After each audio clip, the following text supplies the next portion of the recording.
हम 3-4 दिन तक बात प्रशासन पे पूछा थे,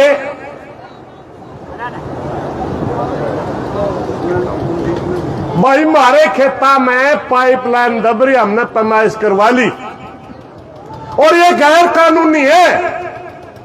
ना किसान से मंजूरी ले रखी, ना किसान को मुआवजा मिल रहा। आमे थी पाड़ांगे, कोई जवाब नहीं आया। और पाड़न गए, फिर कहे FIR होगी। और ये में खुदे पाड़न लग रहे हैं। जब SP PC कर रहा था, प्रेस कॉन्फ्रेंस कर रहा था, एक पत्रकार ने सवाल पूछ लिया कि किसानों का मानना है किसानों के खेत में है, आप FIR किस तरह कर सकते हैं? तो कहे यू सवाल का जवाब तो DC देगा। जब आपके पास कोई पूरे प्रूफ ही नहीं है, पूरे फैक्ट नहीं है, तो आप FIR कर कैसे सकते हैं? मूर्ख समझ रखा सबने। हमने तो इस बात का बेरा इसी FIR मारा मगर नहीं होली या 2-4 दिन में न्यू आप पे खंदा पाओगा, नहीं, वो तो निरस्त हो चुकी है। मगर सच्चाई ये भी है, सच्चाई ये भी है कि जनता के ऊपर अजीब तरह की तमाशाई ये लोग लेके आ रहे।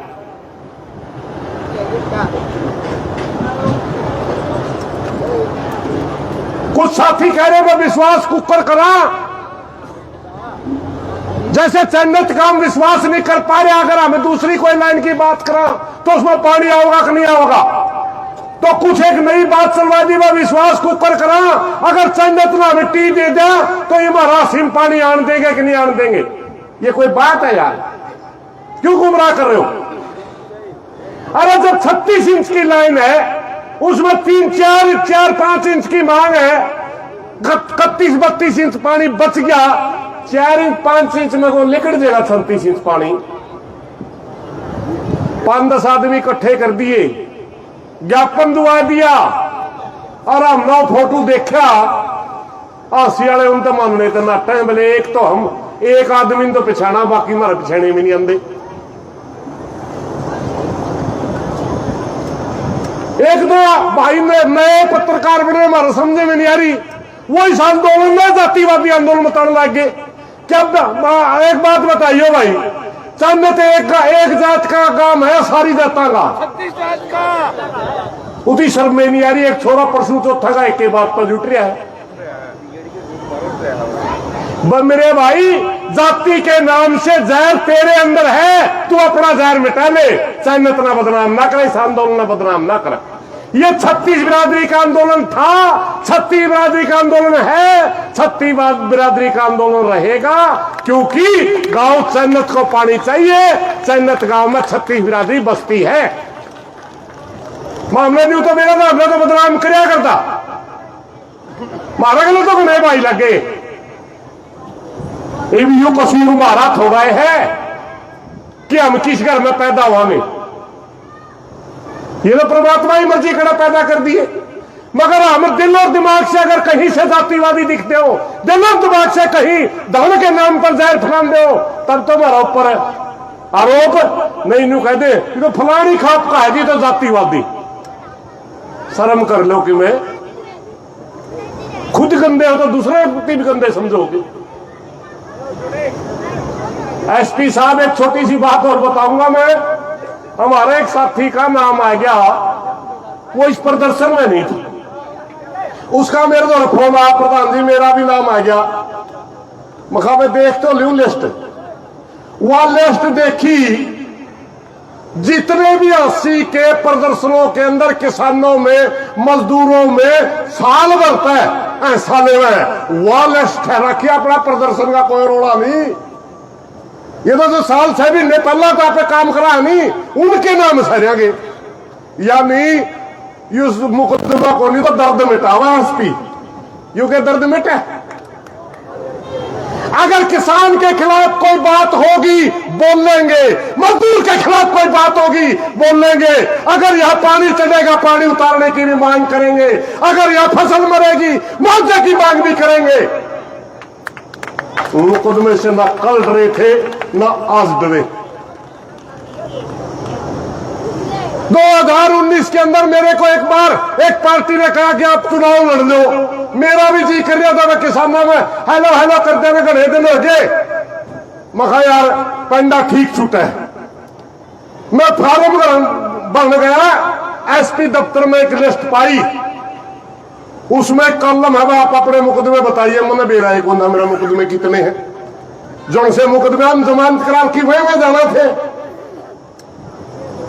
वो लिस्ट में एसपी दफ्तर से लिस्ट कटवाई, 56 मुकदमे पाए, 56 में 22-23 से मुकदमे थे जिन शहरा में कदे गया ही नहीं। 2 नाम तो रखे, गुरनाम सिंह चडूनी और एक मैं को रोड़ा करो हमारे नाम चढ़ा रखे सारा ही। मैं बोला सरदार जी न्यू बन गई, बोला साढ़े नाल पहले ही बन रही है, और जमानत लेना था पहला है। 22-23 मुकदमे से पाए जिनका मार तो कोई लेना देना नहीं। चलो 30-32 तो ऐसे थे जिन प्रदर्शनों में हमने हिस्सा लिया, 5-5, 6-6 साल हो गए, कोई नोटिस नहीं आया, किसी थाना वाल पूछे नहीं, मगर मौका बढ़ा के खड़े कर दिए। मैं पार्टी का हमारा सबसे बड़ा नेता है सिंह होती, बोला भाई साहब मेरा तो पर्चा कैंसिल होगा और मैं दे दे किसी में, बोला मैं अनाउंस कर चुका हूं, माँ भाई भी मैं फार्म भर दूंगा, कैंसिल होगा ना होगा मन नहीं मेरा। और मुकदमे किसे लागे 16 मुकदमे 2 महीने भीतर खारिज होए, क्योंकि 6-7 साल के पी होते हमें, और जाके जमानत ले ली, जज बोले आज आया है माजी बेरे कौन था, चल आपको 100 रुपये लगते, 100 रुपये लेके दिए जाए बस। यही से मुकदमे ले रहे, अरे को ढंग का ला दे भाई, कोई सा मुकदमा ला दे के तेरी जबान बंद करांगे तो बाहर नहीं निकलन देंगे। हम भी मानना भाई सरकार में दम है, सरकारी कार्य में बाधा डाल दिया। सरकारी कार्य था कड़ा, हमारे खेत का काम था, हमारे खेत में पाइप थे, हमने पानी की कोशिश करी, और जब कानून सही थे पाइप है तो त्यों क्यों पड़न लग रहा है। और बहुत अच्छी बात हुई भाई पाइप पटना में बताऊंगा आपने, जिस भी खेत के अंदर पाइप डाल रखा था उसको कर दिया था, फर्ज की जमीन की तो कई गुना ज्यादा कीमत हो। जब पाइप लाइन होगी ना उड़ा मकान बना सकते, बागवानी उड़े कर सकते नहीं, और दरखत लकड़ी के उड़ा सकते नहीं, दुकानदारी उड़े कर सकते नहीं, कोई कंपनी में जमीन वहां दे सकते नहीं। पढ़ लीजिए भाई, हमने कौन चाहते फुट दो मर्ज खा लिया आदमी, बहुत बढ़िया बात, पढ़ लीजिए। मुकदमे मकदमे ना हम डरते नहीं। बात एक है प्रशासन के साथी याद रख लो भाई, आज जो मीटिंग है, आज गांव की कमेटी की और प्रशासन की मीटिंग है, इस मीटिंग में फैसला कर दे डीसी साहब बुकाया ना लग। बयाना तो हमने कोई उम्मीद नहीं करी, उड़ाया जा रहा है। अपना मुख्यमंत्री से टेलीफोन पे बात कर लो या किसी जरिए से, जिसने आपकी ड्यूटी लगा रखी है कि गांव के लोगों से बात करिए, उनसे पूरी परमिशन लेके, अरे इस गांव में जानने कह दे भाई तरटी पक्की लग गई, पहला पानी जन्नत में मिलेगा, बाद में पानी आसिया होगा, आपकी भलाई है। ये प्रदर्शन जो हमारा था, ये प्रदर्शन सिर्फ इसलिए ये दिखाने का था कि 80 का विधायक एक गांव के साथ तानाशाही कर रहा है। मुख्यमंत्री के पास सवाल था, ये मुख्यमंत्री की सरकार के ऊपर सवाल था कि आपकी सरकार के अंदर एक गांव के साथ तानाशाही की जा रही है, इसको आप सुधारिए। डीसी साहब सीआईडी वाले भाई वाले खड़े राग हमने तो मेरा है 5-6 भाई ड्यूटी हो, अपने डीसी तो भेज दो। बात गोल मोल जलेबी जो बात घुमाने की जरूरत नहीं है, 15-16 मीटिंगें हो चुकी हैं। हर बार आपने दिमाग टेस्ट करने की कोशिश करी, हर बार कमेटी के अंदर फूट डालने की कोशिश करी, हर बार आपने इंतजार करा कि गांव के अंदर 2 भाषाएं आए, हर बार आपने इंतजार करा कि बाहर से आने वाले साथी किसी तरह कम हो, ये धरना कमजोर पड़े, ये सारे पड़ाव कर करके लड़ाई आगे जा चुकी है। गांव की एक ही मांग है और सीधी एक मांग अपनी सरकार द्वारा भेज दो, बगैर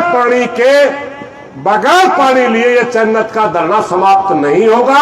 ये इसी तरह के प्रोग्राम देता रहेगा। जिस तरह आज हमारी माता बहनें अनशन पे बैठी है, कल को पुरुष बैठेंगे, हम आगे भी प्रोग्राम होते रहेंगे जब तक पानी नहीं मिलेगा।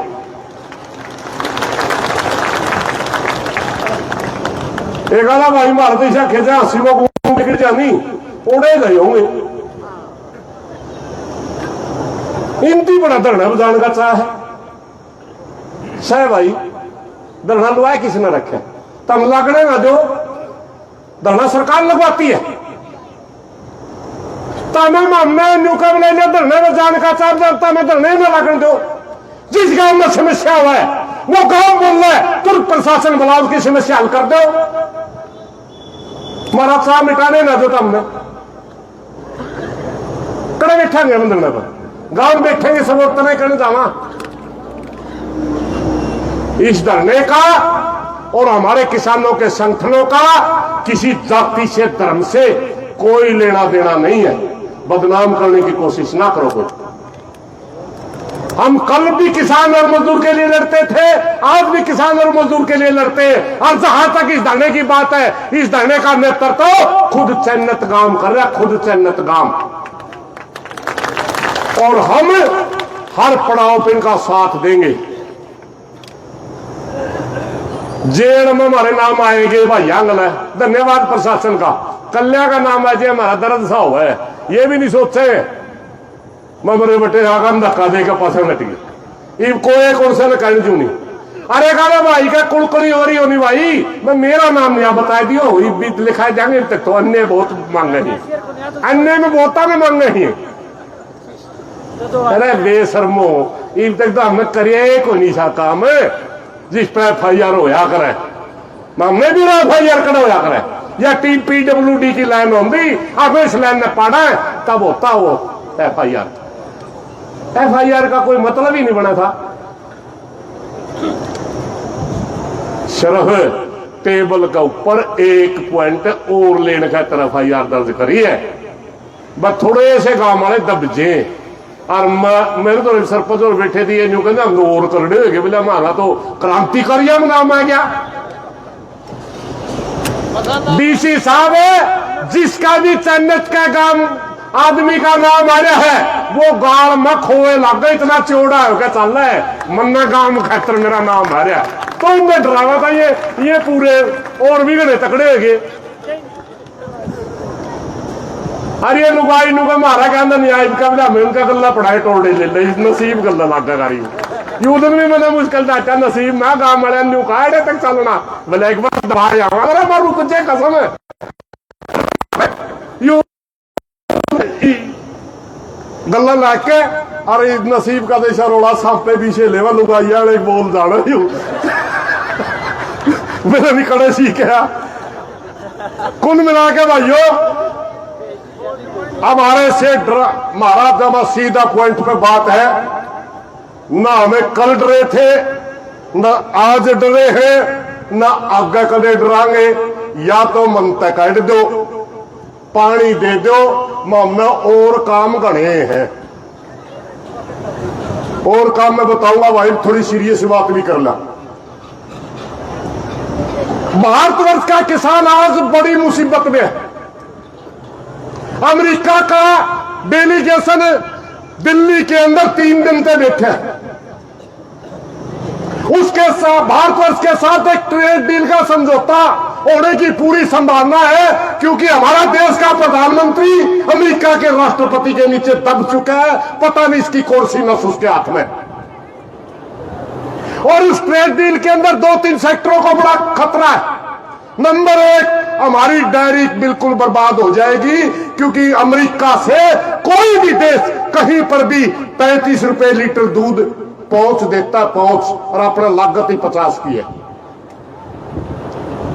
दूसरा, जितने पोल्ट्री फार्म खुल रहे हैं सारा मीट का कारोबार बर्बाद हो जाएगा, सारा मछलियों का कारोबार बर्बाद हो जाएगा। क्योंकि वहां जनसंख्या कम है और समुद्र बहुत ज्यादा है। वो मच्छी पकड़ते हैं, सारा मीट का कारोबार वहां आएगा। और इन्होंने कहा मक्का नहीं आएगा, मक्का का बाई प्रोडक्ट आएगा, यानी इथेनॉल आएगा। इन्होंने कहा सोयाबीन नहीं आएगा, सोयाबीन का तेल आएगा। भाई जो सोयाबीन का तेल ले आ गया, सोयाबीन बोगा कौन है? और हमारा तो भारतवर्ष की सबसे बड़ी फसल है। मध्य प्रदेश, महाराष्ट्र, गुजरात से लेकर के पूरा दक्षिण भारत में सोयाबीन बीजी जाती है। अगर सोयाबीन का तेल अमेरिका का आया, हमारी सोयाबीन ने कौन पूछेगा? अगर इथेनॉल, मक्का का इथेनॉल अमेरिका से आया तो हमारे मक्का को कौन पूछेगा? अगर फीड अमेरिका से आया, जो पशुओं को डाला जाता है, जो पोल्ट्री फार्मों में डाला जाता है, तो फिर हमारी मूंगफली, हमारा मक्का, हमारे तेल कोई पूछेगा नहीं भाई। और हालात ये होगी, 1991 के अंदर सोवियत संघ के साथ समझौता हुआ था रूस का। ये सबसे खतरनाक देश है दुनिया के अंदर। अमेरिका जिसके साथ भी समझौता करता है, उस देश के साथ छल करता है, उस देश को बर्बाद करने की बनाता है। सोवियत संघ दुनिया की दूसरे नंबर की सबसे बड़ी ताकत थी। दुनिया की सबसे बड़ी ताकतवर सेना का नाम रेड आर्मी होता था। उसके साथ समझौता कराया था और सारा का सारा खाद्यान्न यूरोप से और अमेरिका से सोवियत संघ के अंदर आया था। जब वहां किसान का बर्बाद हो गया, सारे किसान खेती छोड़ के कंपनियों में मजदूर लग गए और फिर कंपनियों को कृत्रिम रूप से दिवालिया घोषित करके कटौती कर दी गई और उस देश के अंदर भूखमरी फैल गई। जो दुनिया की सबसे बड़ी सेना होती थी, जो दुनिया को झुकाने में सक्षम सेना थी, जो दुनिया की सबसे ताकतवर सेना होती थी, वो रेड आर्मी एक एक ब्रेड के लिए बिकी थी, एक एक ब्रेड के लिए। और उस देश के 15 टुकड़े हुए, उस देश के 15 टुकड़े हुए थे। आज हमारे देश को भी बर्बाद करने के लिए ट्रेड डील आ रही। हमारी बहुत बड़ी लड़ाई शुरू होने जा रही। हमने सारे किसान ने एक होना होगा, सभी संगठनों को एक मत से बोलना होगा और दोबारा फिर हमने दिल्ली दस्तक देनी पड़ेगी। साथियों, ज्यादा टाइम लग गया। साथियों, बड़ा हमला, किसान को और देश को बर्बाद करने का बड़ा हमला। ये जो मोदी का लाग रहे, इनमें केक आकर हुए आंधे वक्त है। इनमें तो मोदी भगवान दिखे, मगर हमारे देश के प्रधानमंत्री की हर तीसरे दिन वो दौड़ा बंदर बेइज्जती करे। हर तीसरे दिन मोदी की बेइज्जती करता है, मगर उसके मुंह से एक शब्द नहीं निकलता। इसलिए देश बचाना, किसान बचाना, ये सारी जिम्मेवारी हमारी ही है। अंधभगत कोई नहीं बोलेगा भाई। ये ना जब राष्ट्रीय आंदोलन चल रहा था, जब देश की आजादी का आंदोलन चल रहा था, ना ये तब कहीं थे और ना इस लड़ाई में कहीं होंगे। जब हम देश को बचा लेंगे, बाद में फिर जाति और धर्म का जहर फैला करके ये मात्र वोट के लिए काम करेंगे। इन बातों से आगे बढ़ नहीं सकते। साथियों, इन्हीं बातों के साथ मेरी आपसे प्रार्थना है, जहां ये लड़ाई हमने जीतनी है, आगे भी किसानों की बहुत बड़ी बड़ी लड़ाई आने जा रही है। किसान साथियों का आप हमेशा साथ दें। इन्हीं बातों के साथ कोई गलत बात लेकर माफी चाहूंगा। 2 नारे जरूर लाऊंगा, मैं आज तक नहीं लाए हैं। एक में नारा लाकर उसमें मैसेज होता है, सरकार वाले मुकदमे वगैरह लाठी गोली डराने की कोशिश करें। मैं बोलूंगा, जब भाईचारा एकता करता है, लाठी गोली से नहीं डरता है। सब सारे साथियों ने बोलना है, आप नहीं बोलना है। जब भाईचारा एकता करता है, जब भाईचारा एकता करता है, जब भाईचारा एकता तो करता है, भाईचारा एकता जिंदाबाद, इंकलाब जिंदाबाद, इंकलाब जिंदाबाद। धन्यवाद साथी।